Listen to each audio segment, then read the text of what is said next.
আসন্ন বিধানসভা নির্বাচনে বিজেপির সমর্থনে নন্দীগ্রাম বয়েল 2 নম্বর জিপিতে গৃহ সম্পর্ক জনসংযোগ কর্মসূচিতে অংশ করে গেরুয়া ঝড় তুললেন বিরোধী দলনেতা শুভেন্দু অধিকারী।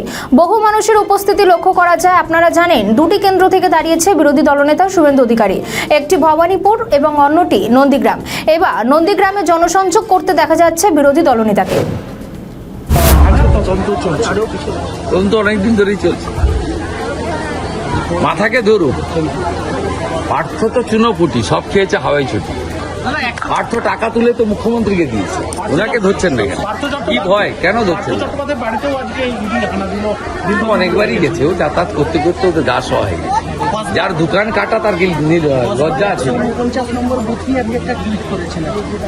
কন্ট্রাকচুয়ালদের দিয়েছে, নাম চেঞ্জ করে। ওখানকার ডিএমএস সাসপেনশন চেয়েছে।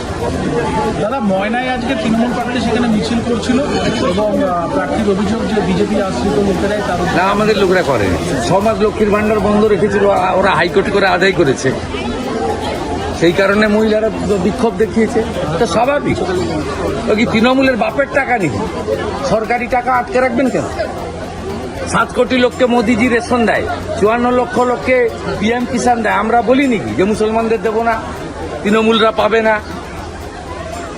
6 মাস আটকে রেখেছিলেন, তারপরে হাইকোর্ট গিয়ে ওরা করেছে, তাই ঝাঁটা দেখিয়েছে। ঝাঁটা দেখার মতো কাজ করলে ঝাঁটা দেখতে হবে।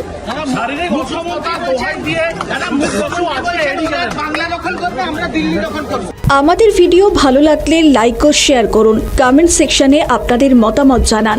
আরও ভিডিও পেতে আমাদের চ্যানেলটিকে সাবস্ক্রাইব করুন এবং প্রতি মুহূর্তে খবরের আপডেট পেতে প্রেস করুন বেল আইকন।